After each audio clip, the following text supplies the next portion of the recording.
শ্রদ্ধেয় সম্মানিত শ্রেণীর বয়োজ্যেষ্ঠ বয়োকনিষ্ঠ শ্রোতা, খুতবায়ে মাসনুনা তথা আল্লাহর সংক্ষিপ্ত প্রশংসা ও নবী সাল্লাল্লাহু তাআলা আলাইহি সাল্লামের প্রতি দরুদ ও সালামের পর পবিত্র কোরআন হতে কয়েকটি আয়াত পরিবেশন করেছি। আজকে আমার ধারাবাহিক আলোচনা যে মুসলিমদের পতন এ বিষয়কে কেন্দ্র করে ইতিপূর্বে 3টি আলোচনা হয়েছে। আজকে চতুর্থ আলোচনা মুসলিমদের পতনের কারণ,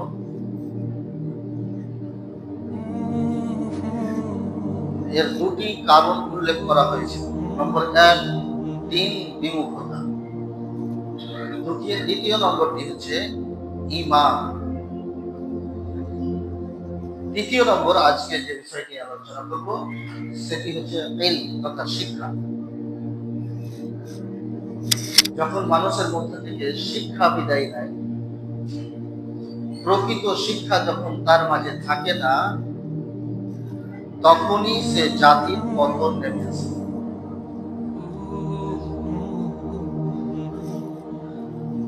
কারণ মানুষ শিক্ষার মাধ্যমেই উন্নতির শিখরে পৌঁছাতে পারে।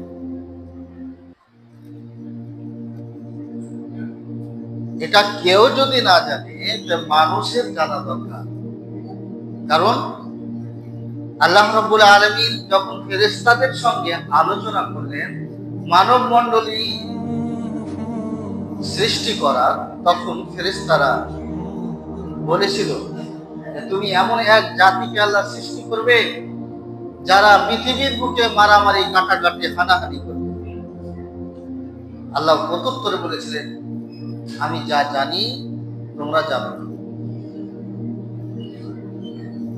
পরক্ষণে এই ফেরেশতাদের সামনে আদম আলাইহিস সালামকে সৃষ্টি করার পর আদম আলাইহিস সালামকে যে কারণে শ্রেষ্ঠত্ব দান করেছেন সেটি ছিল শিক্ষা। সেই শিক্ষা যদি মানুষের না থাকে, তাহলে এ মূলত অন্যান্য সৃষ্টিজীবের ন্যায়, যাদেরকে আল্লাহ শ্রেষ্ঠত্ব দেননি, কোনো পার্থক্য থাকবে না।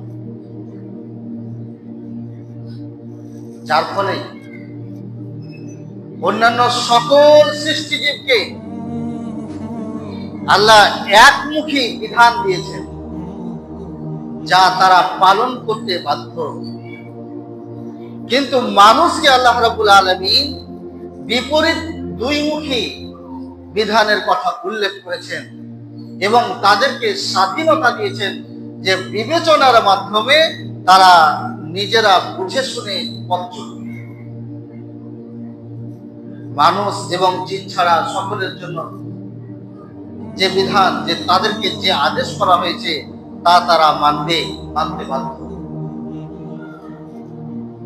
আল্লাহ মানব মণ্ডলীকে লক্ষ্য করে বলেছেন, আফা গায়রা দীনিল্লাহি ইয়াবগুন, তোমরা কি আল্লাহর আনুগত্য ছাড়া অন্য কোনো আনুগত্য সন্ধান করো? ওয়ালাহু আসলামা মান ফিস সামাওয়াতি ওয়াল আরদ, অথচ আসমান এবং জমিনে যা কিছু আছে সকলে আল্লাহর সামনে আত্মসমর্পণ করেছে। প্রত্যেকে আত্মসমর্পণ করে। কিন্তু আল্লাহ মানুষ এবং জিনকে ভালো এবং মন্দের কথা দিয়েছেন, ভালো দিকও বর্ণনা করেছেন, খারাপ দিকও বর্ণনা করেছেন, এবং এদেরকে স্বাধীনতা দেওয়া হয়েছে, বাধ্য করা হয়েছে। আল্লাহর ভাষায় আল্লাহ বলেছেন যে ফামান শাআ ফালইয়াকফুর ওয়া মান শাআ ফালইউমিন ওয়া মান শাআ ফালইয়াকফুর। যার ইচ্ছা ঈমান আনো, যার ইচ্ছা সে কুফরি করুক, আল্লাহর সঙ্গে অকৃতজ্ঞতামূলক আচরণ। আল্লাহ এই স্বাধীনতা দিয়েছে। এই স্বাধীনতা দেওয়ার জন্যই মানব মণ্ডলীকে সর্বশ্রেষ্ঠ করে আল্লাহ রাব্বুল আলামিন দুনিয়ার মধ্যে প্রেরণ করেছেন। সেটা কি? হিতাহিত জ্ঞানের মাধ্যমে সে বিবেচনা করবে কোনটা ভালো কোনটা মন্দ। জিন জাতি যেহেতু আগে তাদেরকে প্রেরণ করা হয়েছিল, সেই একই কারণে যে আল্লাহর ইবাদত করবে, এবং তাদেরকে এই দুটি অপশন দেওয়া হয়েছিল। তারা যেহেতু আল্লাহকে সঠিকভাবে এক পর্যায়ে মান্য করলো না, তখন তাদেরকে ধ্বংস করে দিলেন, পরবর্তীতে আমাদেরকে সৃষ্টি করলেন।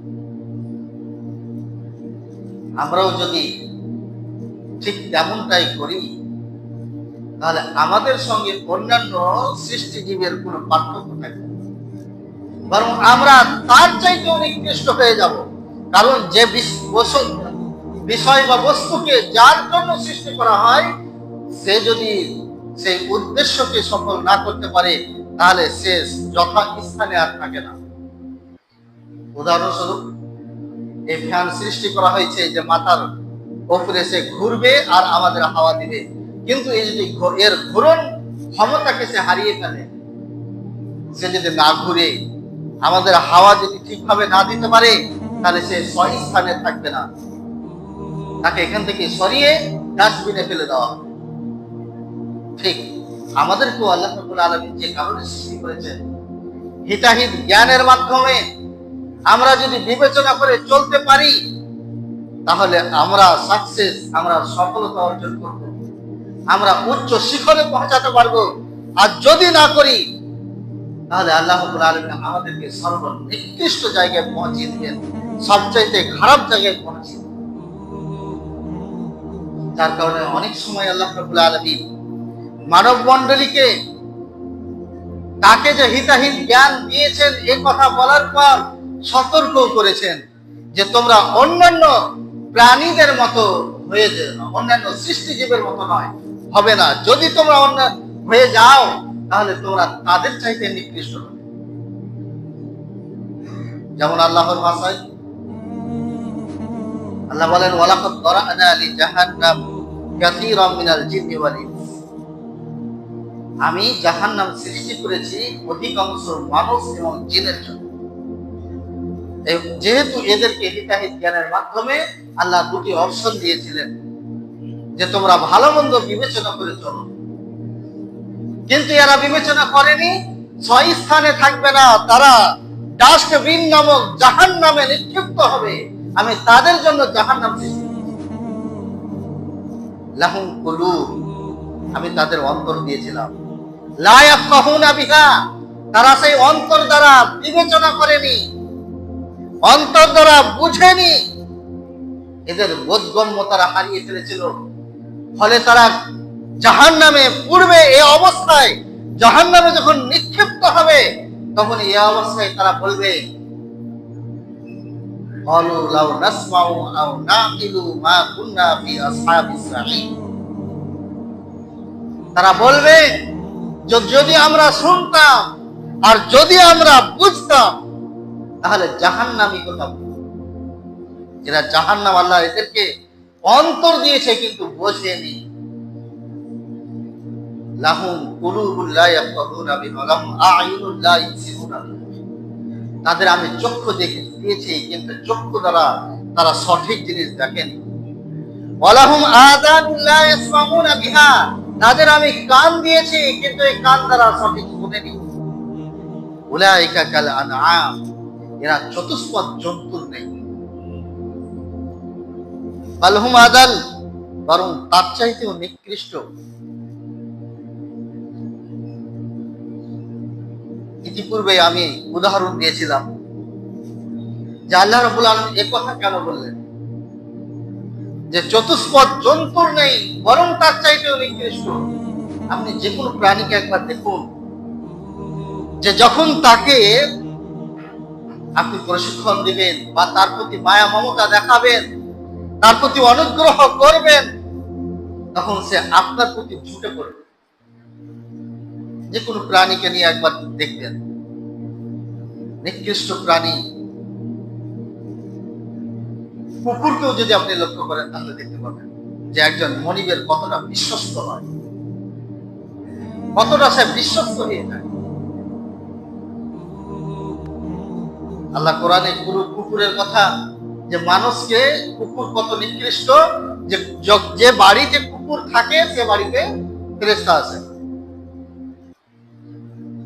কুকুর শয়তানের ডাক শুনতে পায়, যার কারণে সে চেঁচাতে থাকে, আর চেঁচালে মানুষকে আল্লাহ রাসূল সাল্লাল্লাহু আলাইহি ওয়াসাল্লাম নির্দেশ দিয়েছেন সে যেন আউযু বিল্লাহি মিনাশ শাইতানির রাজিম পাঠ করে। সে নিকৃষ্ট প্রাণীটি যখন সে প্রশিক্ষিত হবে, শিক্ষার গুরুত্ব এত যে একটা কুকুরকেও যদি শিক্ষা দেওয়া হয়, সে প্রশিক্ষিত হলে এই কুকুরও কি হয়ে যায় যে মনিবের বশ্যতা স্বীকার করে।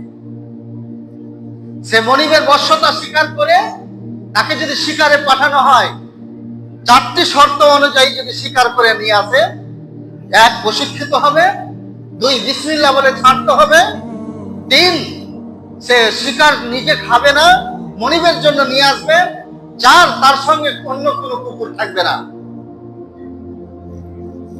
তাহলে এই শিকার মনিব খেতে পারবে, মানুষ খেতে পারবে। একবার ধারণা করি যে কতটা সে মনিবের বশ্যতা স্বীকার করেছে, যে মুখী কুকুর নিয়ে শিকার নিয়ে আসবে অথচ খাবে না, অথচ সে খাবে না, অথচ সে একটা কুকুর হচ্ছে এরকম জাতের প্রাণী যে একটা হাড়ের জন্য অন্য কুকুরের সঙ্গে সে মারামারি করে। আল্লাহ আমাদেরকে এই প্রাণীদের সঙ্গে বলছে যে এই প্রাণীদের চাইতেও নিকৃষ্ট। কেন? যে আমাদেরকে আল্লাহ অনেক অনুগ্রহ করেছেন, এত অনুগ্রহ করেছেন যে তার অনুগ্রহের কৃতজ্ঞতা প্রকাশ করলে আমরা তার শেষ করতে পারবো না। ক্ষণিকের জন্য যদি কৃতজ্ঞতা প্রকাশ থেকে আমরা যদি বিরত না থাকি, তাহলে আল্লাহর নিয়ামতের আমরা ঋণ শোধ করতে পারবো না। সেই ইলম আমাদেরকে আল্লাহ রাব্বুল আলামিন দান করেছেন, যে ইলমের মাধ্যমে আমরা হিতাহিত জ্ঞান রাখি। হিতাহিত জ্ঞানের মাধ্যমে কোনটা ভালো কোনটা মন্দ এটা বিবেচনা করে যদি চলতে পারি, তাহলে আমরা প্রকৃত শ্রেষ্ঠত্ব অর্জন করতে পারবো।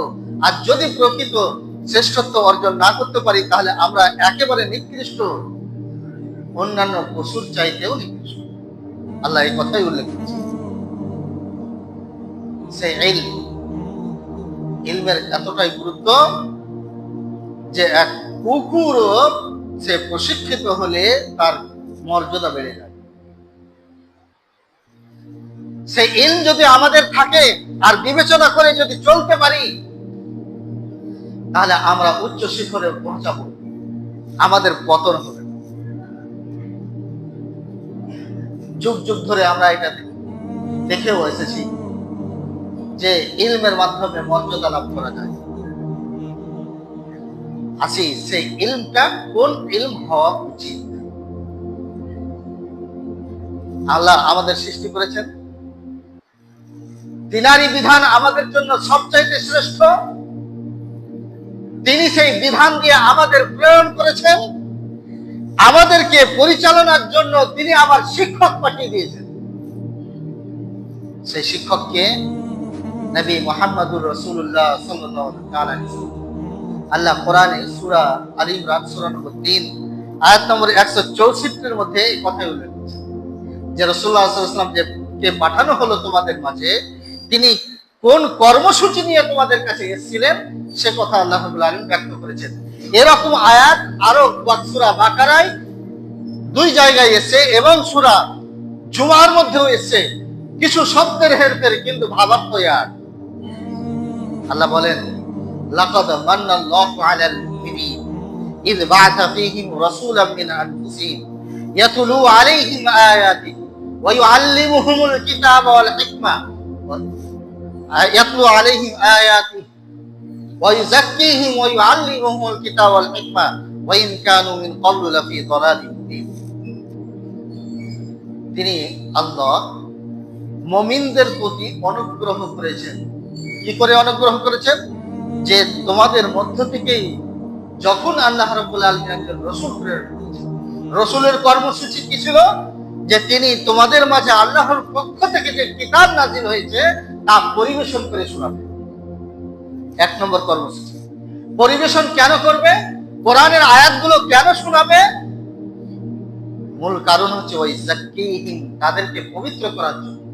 তাদের মনের মধ্যে যে কুলুষতা আছে, তাদের মধ্যে যে পঙ্কিলতা আছে, তারা যে অন্যান্য মূর্তিদের দেবদেবীদের পূজা অর্চনা করে থাকে, তারা যে আল্লাহ ছাড়া অন্য কাউকে শরীক করে থাকে, এ থেকে তাদেরকে পবিত্র করার জন্য ওই যাকিহিম ওয়া ইউআল্লিমুহুল কিতাব ওয়াল হিকমা, এবং আরো একটি কর্মসূচি হচ্ছে তাদের কিতাব তথা এই কোরআন এবং হিকমা তথা হাদিসের তাদেরকে শিক্ষাদান করবে।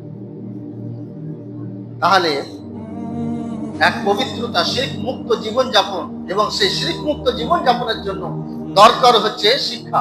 যার কারণে রাসূলুল্লাহ সাল্লাল্লাহু আলাইহি ওয়াসাল্লামকে আল্লাহ তাআলা শিক্ষক হিসেবে প্রেরণ করেন। পরক্ষণে আল্লাহ বলছেন ওয়াইন কানা লাফি দালালিন মুবিন, ওয়াইন কানু লাফি দালালিন, ইতিপূর্বে মিন ক্বাবলু লাফি দালালিন মুবিন, যে তারা পথভ্রষ্টতার মধ্যে ছিল। রাসূল আগমনের আগে সেই জাতি ছিল পথভ্রষ্ট। তারা কেমন পথভ্রষ্ট ছিল? যে তাদের মধ্যে কি শিক্ষিত ব্যক্তি ছিল না? ছিল, বড় বড় শিক্ষিত ব্যক্তি ছিল, কিন্তু তারা শিক্ষার পরেও যদি ভ্রষ্টতার মধ্যে থাকে, জানতে হবে তারা শিক্ষিত নয়। আজকেও আমাদের বুকে শিক্ষিত ব্যক্তির কম নেই, কিন্তু এরা এমন শিক্ষিত যে কোরআন থেকে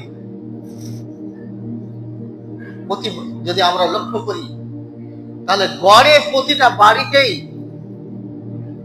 যে শিক্ষিত ব্যক্তি পাওয়া যাবে, গড়ে ডাক্তার, ইঞ্জিনিয়ার, মাস্টার ইত্যাদি যদি আমরা লক্ষ্য করি, তাহলে প্রতিটা বাড়িতে কমপক্ষে একটা করে শিক্ষিত ব্যক্তি গড়ে হয়ে যাবে। কোনো বাড়িতে শূন্য, তো কোনো বাড়িতে 10টা 5টা আছে। কিন্তু কোরআনের শিক্ষা কতজন আছে? দেখা যাবে একটা এলাকাতে কোরআন ও হাদিসের শিক্ষিত ব্যক্তি নেই। শুদ্ধভাবে কলেমা পড়তে পারে না। তারা তো বিশেষ জ্ঞানের অধিকারী হয়ে সমাজকে আলো দিবে, এটা তো দূরে থাক। যে এমন ব্যক্তি আছে যে তারা শুদ্ধভাবে কলেমাটা পড়তে জানে না, কলেমার মর্ম কথা জানা তো দূরে থাক। এরকম আমাদের মধ্যে রয়েছে। তাহলে এদের আগের যুগের যে ব্যক্তিরা, যার কারণে কি হয়, শিক্ষা কম থাকার কারণে, কোরআন ও হাদিসের শিক্ষা না থাকার কারণে তারা শিরক করে বসছে, অথচ বুঝতে পারছে না যে বেশি। আর যদি বুঝতে পারছে, তো এর ভয়াবহতা বুঝতে পারছে না যে কতটা, যার কারণে শিরক করতে বা করাতে দ্বিধাবোধ করে। যদি ভয়াবহতা বুঝতো তাহলে করতো না, বা করাতে দ্বিধাবোধ করতো। রাসূলুল্লাহ সাল্লাল্লাহু আলাইহি ওয়াসাল্লাম এই কর্মসূচি নিয়ে এসেছিলেন। যখন ওয়াইন কানু মিন ক্বাবলু লাফি দালালিন মুবিন, ইতিপূর্বে লোকেরা ছিল পথভ্রষ্টতার মধ্যে। কিন্তু যদি আমরা একটু ইতিহাস ঘাঁটি, তাহলে তারা পথভ্রষ্টতা ছিল, কিন্তু বড় বড় বিজ্ঞ ব্যক্তি তারা ছিল। আমি বেশি ইতিহাস না ঘেঁটে খুবই সুপরিচিত একটি ব্যক্তির নাম আপনাদের সামনে তুলে ধরছি। কে না জানে, একজন মুসলিম মানেই জানে আবু জাহেলের কথা। আবু জাহাল, জাহাল শব্দটার অর্থ হচ্ছে অজ্ঞতা, মূর্খতা। এটা তার উপাধি, এটা নাম নয়। আবু জাহালের অর্থ হচ্ছে যে মূর্খের পিতা তথা মহামূর্খ। এর নাম হচ্ছে আমর ইবনে হিশাম। এটা তার উপাধি, নাম হচ্ছে আমর ইবনে হিশাম। এর আগের উপাধি ছিল আবুল হাকাম। আবুল হাকাম মানে মহাজ্ঞানী। মহাজ্ঞানী, পরবর্তীতে আবু জাহাল মহামূর্খ এই উপাধিতে ভূষিত হলো। কেন? আসলে সে মহাজ্ঞানী ছিল। এদের জ্ঞান ছিল পার্থিব জগৎ সম্পর্কে, এরা জ্ঞানী। আল্লাহর ভাষায় কাফিরদের অনেক জ্ঞান আছে বলে আল্লাহ রাব্বুল আলামিন সূরা রুম সূরা নম্বর 30 আয়াত নম্বর 7 বলছেন, ওয়া ইয়ালামুনা যাহিরাম মিনাল হায়াতিদ দুনিয়া। এই কাফিররা দুনিয়ার বাহ্যিক জগৎ নিয়ে জ্ঞান রাখে। ওয়া ইয়ালামুনা, তারা জানে, যাহিরাম মিনাল হায়াতিদ দুনিয়া, পার্থিব জগতের বাহ্যিকতা, পার্থিব জগতের বাহ্যিক বিষয়গুলোর সমস্ত বিষয়ে তারা জ্ঞান জানে, জ্ঞান রাখে। ওয়াহুম আনিল আখিরাতি গাফিলুন, কিন্তু আখিরাত সম্পর্কে তারা উদাসীন ছিল। তো সেই আবু জাহাল পরম আবুল হাকাম আবু জাহালে এই উপাধিতে ভূষিত হলো। কি জ্ঞান ছিল না, যার কারণে যেই জ্ঞানের অভাবে ইসলামের সর্বপ্রথম আয়াত নাজিল হয়েছিল শিক্ষার সম্পর্কে।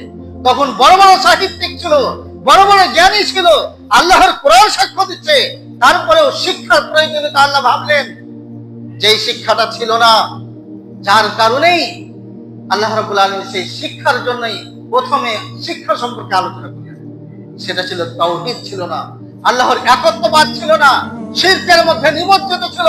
তারা এত বেশি শিরকে অভ্যস্ত হয়ে পড়েছিল যে পবিত্র ভূমি কাবা শরীফে তারা মূর্তি রেখেছিল। যার কারণে আল্লাহ রাব্বুল আলামিন এই সকল মূর্খদেরকে, এরা পণ্ডিত হওয়ার পরেও তাদেরকে মূর্খ বলে ডেকেছে। সূরা জুমারের 64 নম্বর আয়াতে আল্লাহ বলছেন, হে নবী আপনি বলে দিন, কুল, হে নবী বলুন, আফা গায়রাল্লাহি তা'বুদুনি, আল্লাহ ছাড়া অন্যের ইবাদত করতে তোমরা আমাকে আদেশ করছো। আইয়ুহাল জাহিলুন, হে মূর্খেরা। আল্লাহ তাদেরকে মূর্খ বলে আখ্যা দিচ্ছেন। অতএব বোঝা গেল যে এক, শিক্ষা থাকতে হবে, 2 নম্বর এমন শিক্ষিত ব্যক্তি হতে হবে যে সে কোরআনের অনুসারে চলবে, হাদিসের অনুসারে সে চলবে। কোরআন ও হাদিস বিরোধী তার পদক্ষেপ থাকবে না। যে ব্যক্তি কোরআন ও হাদিসের বাইরে পদক্ষেপ গ্রহণ করবে, আল্লাহর কাছে সে শিক্ষিত নয়। আল্লাহ বলছেন সূরা আল ইমরান সূরা নম্বর 2-3 আয়াত নম্বর 190, ইন্না ফি যালিকা লাআয়াতিন লিউলিল আলবাব, এতে রয়েছে উলুল আলবাব তথা জ্ঞানীদের জন্য নিদর্শন। এর পরের আয়াতে আল্লাহ এই জ্ঞানী ব্যক্তিদের বৈশিষ্ট্য নিয়ে আলোচনা করছেন, আল্লাযীনা ইয়াযকুরুনাল্লাহ, যারা আল্লাহকে স্মরণ করে। স্মরণ করে মানে শিক্ষিত ব্যক্তি হয়ে টেবিলের তল দিয়ে যখন ঘুষ দিবে আর ঘুষ নেওয়ার সময় আল্লাহকে স্মরণ হবে, আর সে বলবে না আমি ঘুষ নিব না। স্মরণ করে মানে কোন একটি অবৈধ লিখনি যখন সে লিখতে যাবে, তখন লিখতে গিয়ে কলম চালাতে গিয়ে হাত কেঁপে আল্লাহকে স্মরণ করবে, আর হাত কেঁপে উঠবে, আর সে লিখতে যাবে না। এটা হচ্ছে স্মরণ, আল্লাহকে স্মরণ করবে। শিক্ষিত ব্যক্তি হলে তার হাত কেঁপে উঠবে। সে প্রকৃত আল্লাহকে যদি স্মরণ করে, প্রকৃত যদি শিক্ষিত হয়, তো তার হাত কেঁপে উঠবে। হালাল হারামের বিবেচনায় তার হাত কেঁপে উঠবে, তার অন্তর কেঁপে উঠবে, তার অন্তর জাগ্রত হবে। আল্লাহ রাব্বুল আলামিন তারপর বলছেন, আল্লাযীনা ইয়াযকুরুনাল্লাহা কিয়ামান ওয়া কুউদান ওয়া আলা জুনুবিহিম, উঠে বসে আল্লাহকে স্মরণ করবে, শুয়ে আল্লাহকে স্মরণ করবে। ওয়া ইয়াতাফাক্কারুনা ফি খালকিস সামাওয়াতি ওয়াল আরদ, আসমান এবং জমিনকে নিয়ে চিন্তা ভাবনা করবে। চিন্তা ভাবনা করতে করতে আল্লাহর মধ্যে এমন ভাবে ঢুকে পড়বে, আল্লাহর পরিচিতি এতটা লাভ করবে যে বলবে, রব্বানা মা খালাকতা হাযা বাতিলা, হে আমার রব, হে আমার পালন কর্তা, তুমি যা কিছু সৃষ্টি করেছো এগুলো নিরর্থক নয়। তোমার সেই সৃষ্টি নিয়ে আজকে আমরা দুনিয়ার বুকে চলনা করছি। আল্লাহ, আজকে বড় বিজ্ঞানীর যতটা প্রশংসা হয়, অবৈধ লীলা খেলার মাধ্যমে বৈধভাবে আল্লাহর প্রশংসা হয়, অথচ সেই বিজ্ঞানীকে আল্লাহ রাব্বুল আলামিন ক্ষমতা দিয়েছেন বলে সে বিজ্ঞানী হতে পেরেছে। যাই হোক, সে বলতে বাধ্য হবে যে রব্বানা মা খালাকতা হাযা বাতিলা, যে তুমি আল্লাহ যা সৃষ্টি করেছো তা নিরর্থক নয়, বাতিল নয়। এই হচ্ছে প্রকৃত আলিম, এই হচ্ছে প্রকৃত জ্ঞানী। এক, জ্ঞান থাকতে হবে। 2 নম্বর, জ্ঞান এমন জ্ঞান থাকতে হবে যে জ্ঞানে তার পথের দিশা দিতে পারে, কোরআন অনুযায়ী সে চলতে পারে। যদি এরকমটি না হয় তাহলে পতন নিশ্চিত, পতন নিশ্চিত।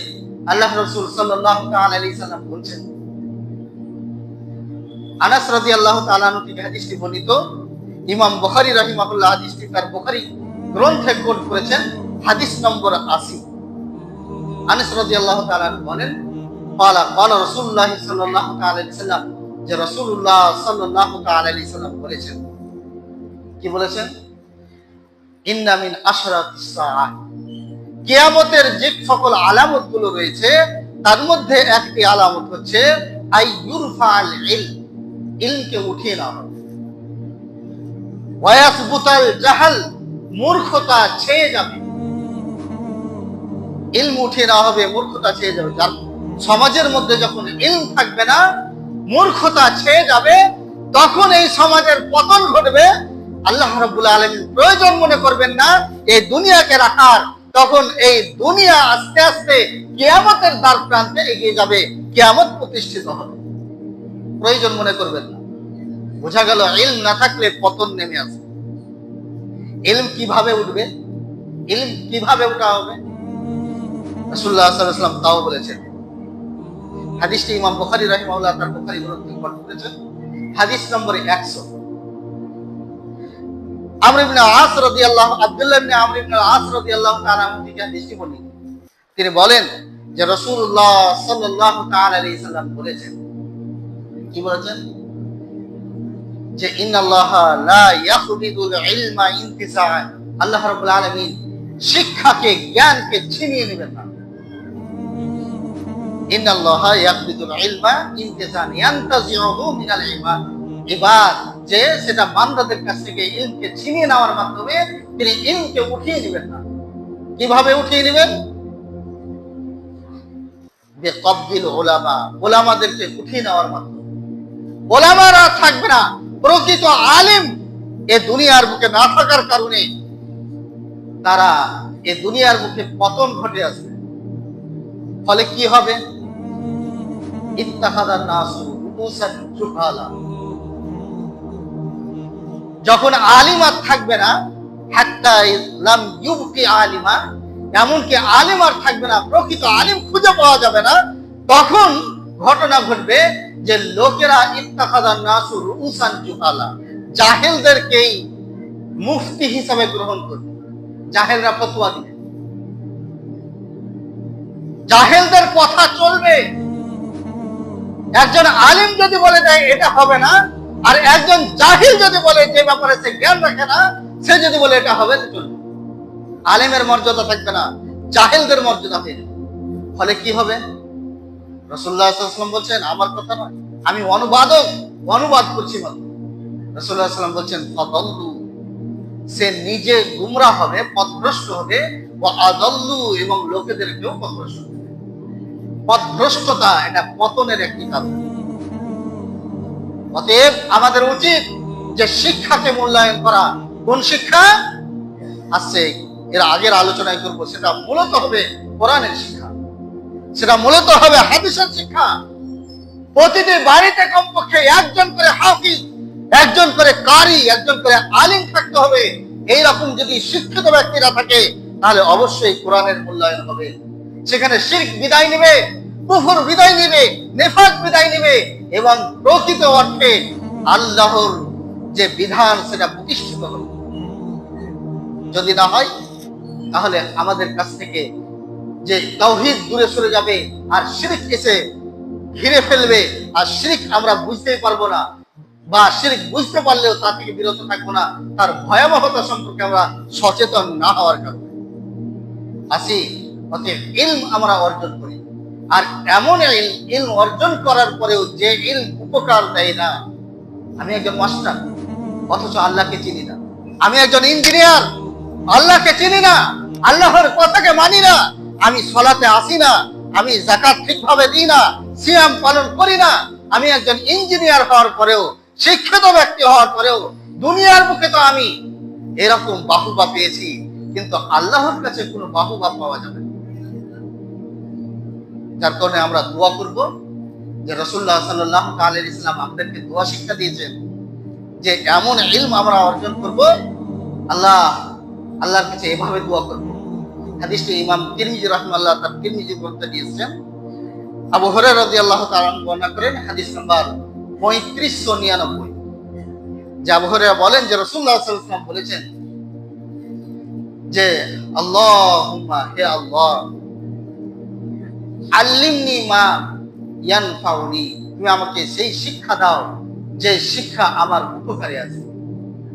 যেই শিক্ষা আমার উপকারে আসবে সেই শিক্ষা তুমি আমাদেরকে দাও। শিক্ষা অর্জন করার পর যদি উপকারে না আসে তাহলে জেনে রাখবেন এটা মৃত্যুর পরেও আমার জন্য কারণ হবে আযাবের। আর যদি শিক্ষা উপকারে হয় আসে তাহলে এটাও আমার মৃত্যুর জন্য কারণ হবে। রাসূলুল্লাহ সাল্লাল্লাহু আলাইহি ওয়াসাল্লাম বলছেন, এই হাদিসটি বলে শেষ করব, যে রাসূলুল্লাহ সাল্লাল্লাহু আলাইহি ওয়াসাল্লাম বলছেন যে মানুষ যখন মরে যায়, ইদা মাতাল ইনসান ইনকাতা আনহু আমালু, মানুষ যখন মরে যায় তখন তার সমস্ত আমল বরবাদ হয়ে যায়, না তার সমস্ত আমল বন্ধ হয়ে যায়, আর তার আমল থাকে না। ইনকাতা আনহু আমালু ইল্লা মিন সালাসা, তিনটি আমল ছাড়া। অর্থাৎ সে মরে গেছে কিন্তু তার তিনটি আমল এখনো জারি আছে।